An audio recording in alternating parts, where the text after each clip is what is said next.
Hello, Nakama, and welcome back to the Church of One Piece. I am your pastor, the One Piece apologist, and today we are going to be reviewing Chapter 25, Lies. Oh, that Klahadore, I think we previously established that he is a dick, but, he says that calling a pirate a brave warrior of the sea is a deceitful way to twist the truth, right? And it's just like... I do not like you. But pirates are brave warriors of the sea. Okay? Like, at least all the good ones are. Take that.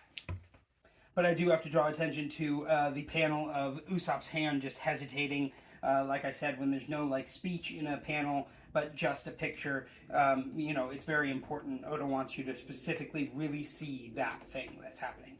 And I think Usopp's hand hesitating is very important because notice that Klahadore was insulting Usopp, and Kaya asked him to stop many times, and he did not. He ignored her, and he pushed on through and insulted Usopp anyway.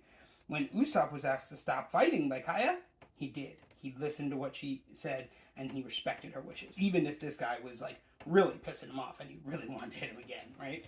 And so good then when the, Usopp runs away, and then the kids are all...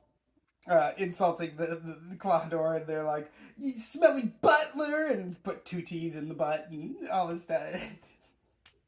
So ridiculous.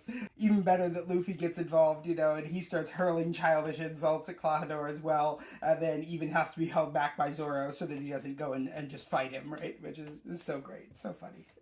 I love how childish Luffy can be sometimes. It's perfect. He's a great character. Another very funny moment is then when, the kids are saying to Zoro, "Yeah, we know where the captain went, and we could show you where he is."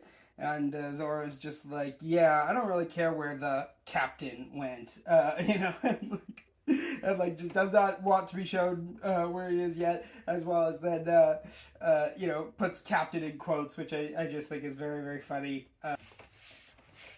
And of course, Django is visually based on Michael Jackson, which is a real treat for me. I've always really liked Michael Jackson's music, and also his dancing and his style are top notch. And so I think Django, being visually based on Michael Jackson, is a lot of fun. And of course, he has also introduced moonwalking, one of Michael Jackson's most famous moves, of course. Right? But yeah, Django's not strange, right? The kids or whatever are like, "Oh, you're so strange," and then he's like, "I'm not strange," Well, just a few fun facts about Django, just so you know. Beneath the heart-shaped glasses, his eyes are actually heart-shaped as well. So that's fun. And then also the little goatee, striped goatee he's got going on, is actually not hair at all. Is the stem of a mushroom that grew there while he was sleeping one day. And then when he awoke, he sliced off the cap of the mushroom and ate it. And just left the stem there and as a fashion statement. So, cool. But definitely nothing strange about that. Django is a very normal human being, for sure. But it's also just so funny to me whenever Django tries to hypnotize people. And he's like, "1, 2, Django!" He just falls asleep too. And it's like, what an ineffective hypnotist. But it's just so funny to me, and every time it happens, it's funny to me. Like when it happens with Klahadore later, when it happens with just every time it is funny to me. I love it. But I think that's so cool, right? That we as an audience, as well as Luffy, already know Usopp's dad. He was a member of Shanks' crew. He was in Chapter 1. His name is Yasopp, and I love that foreshadowing. I love that connection. That it's like, all the way back in Chapter 1, young Luffy was meeting the father of someone that he would meet in the future. I think that's so cool. Top notch writing, Oda Sensei. I love you. But Luffy starts telling Usopp about Yasopp and that he's a member of Shanks' crew, and Usopp is just so excited to hear about his dad. I definitely think Yasopp abandoned Usopp, and that's not cool in any way, shape, or form. He should not have done that. But at the same time, he says the sea was calling him, and he loves his son so much, and he wishes he could be there with him. But the pirate flag was calling, and I think somehow Usopp understands that feeling.